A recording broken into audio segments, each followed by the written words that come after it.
Afternoon, Kayla. How are you? I'm good. How about you, Nadeen? Not too bad. And good afternoon to everybody who is watching this. My name is Nadeen Israel. I use she, her pronouns, and I am the Vice President of Policy and Advocacy at AIDS Foundation Chicago. And I'll give it to Kayla to introduce themselves. Yes, my name is Kayla Dillard. I am a care coordination specialist at AIDS Foundation Chicago. Pronouns she, her, and her, and I am also a certified application counselor. Wonderful. So Kayla, I wanted to chat with you a little bit today because we're hearing that there are some important changes coming up in the Medicaid program, especially related to the Medicaid redetermination process. And so I want to chat with you a little bit about that. And then we want to share with folks what they can do to make sure that they are able to keep their Medicaid benefits once these changes happen. But before we get into that, for those of us who may not be as familiar or need a little refresher about Medicaid, what the heck is Medicaid anyway? Yeah, so Illinois Medicaid is a healthcare coverage program, for eligible low-income adults, and that helps pay for healthcare services such as physician office visits, prescriptions, or home health care at a lower cost. People might also be more familiar with Medicaid through managed care organizations. So like County Care or Blue Cross Community Health Plan, things like that, yeah. Gotcha. And how would somebody know, like if I'm not sure, if I'm watching this or listening, and I'm not sure if I have Medicaid, I have like Blue Cross, but I don't know if it's Medicaid or something else. How can I tell? How am I able to tell?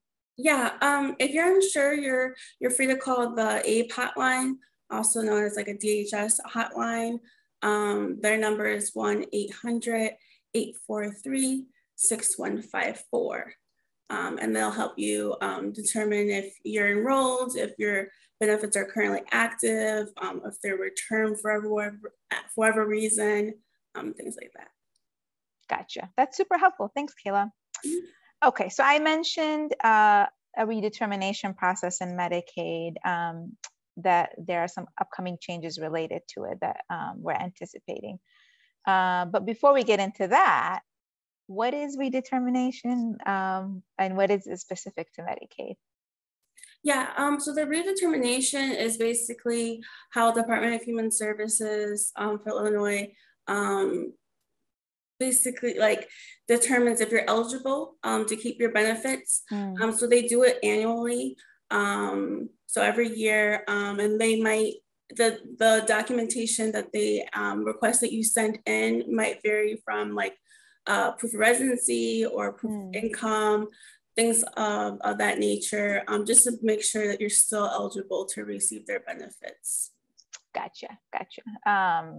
So it sounds like this is a process that's always been happening with Medicaid, right? So what did the redetermination process look like before COVID, and what is it looking like right now?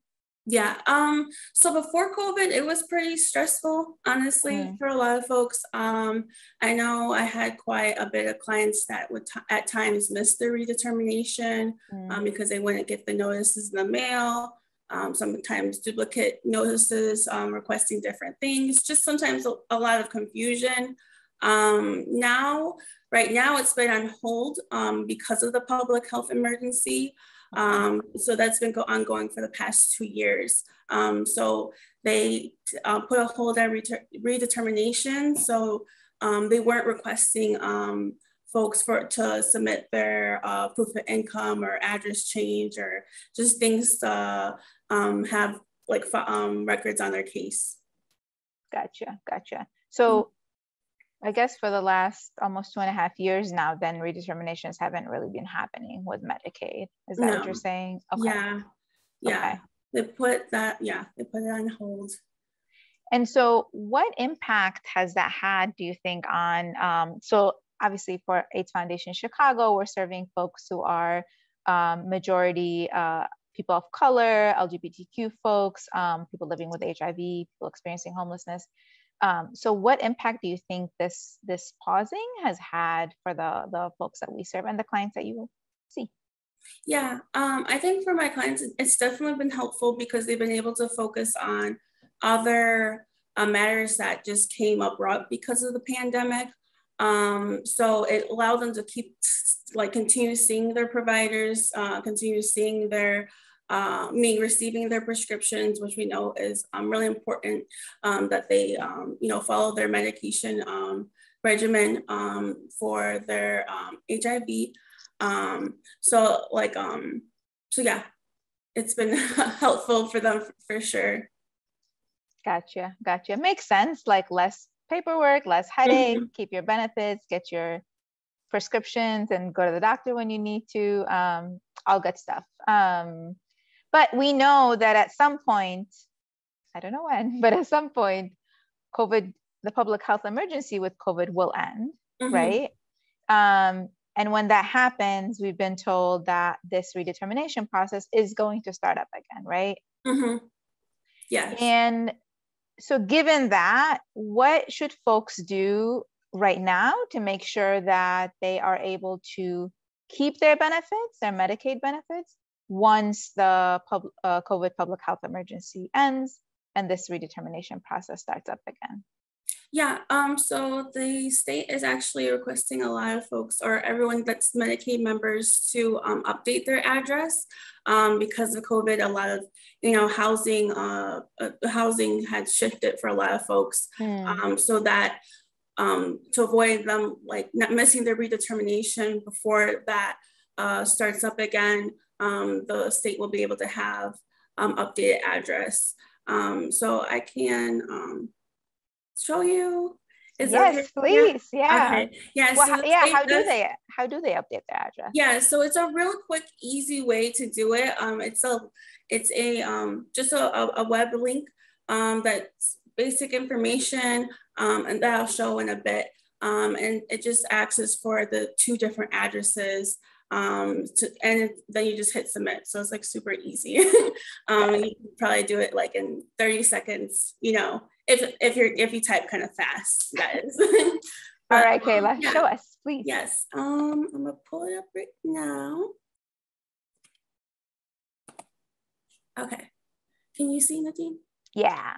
Okay, cool. So this is the web page that you would go to. The link is up here as well. And I'm just gonna type in my information just to show all the questions that are kind of cut off at the bottom. So I'm gonna type in my name. I'm just going to use today's date. And Kayla, for name, if you were doing this with your real information, would you put in your? I would put my full name. Yeah, sorry. No, that's okay. Just double checking. And then the old address.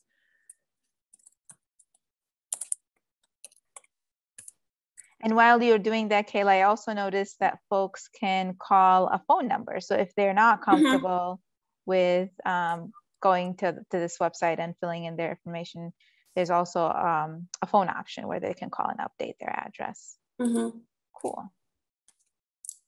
Yes.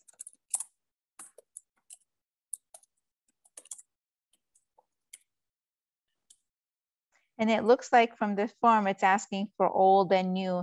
If nothing has changed, I would just put the same thing for old and new, right? Yes, that's correct, yeah.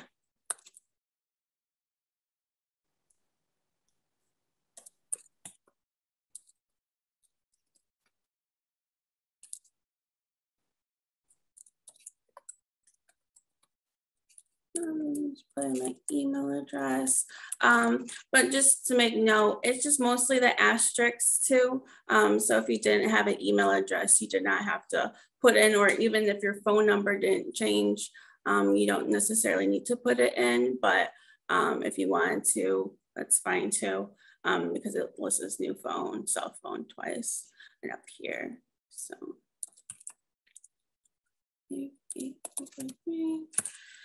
And then it's just saying by checking this box, you agree to receive the email and text messages from the Illinois Department of Healthcare and Family Services.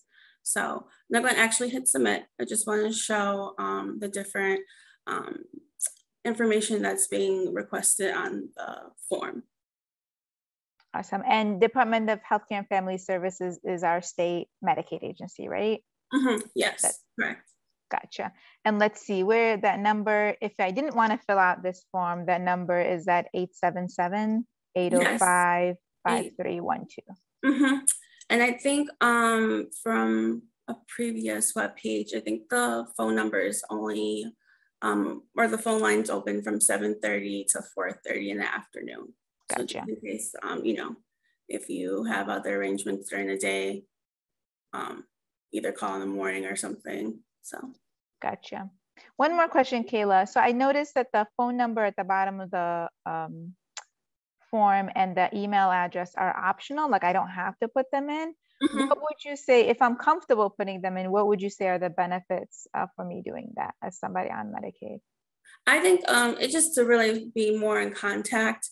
It's another way for, despite the mailing that would be coming to your home, now you're getting email and a text message. So it's like triple the notification, just to make sure you you stay connected. Awesome, awesome. Anything else that you want to let folks know about this? No, I just hope everyone does it. You know, it's super important. And it would save, you know, a lot of stress for sure. Awesome. Thank you so much, Kayla. All right, y'all, you heard Kayla. Now pause this video, go to the website, call the number if you'd like, and update your address with our state Medicaid agency to make sure that you get all the good communication from them and that you are able to keep your Medicaid benefit. Thank you so much, Kayla, for doing this with me. No problem. Okay. Bye.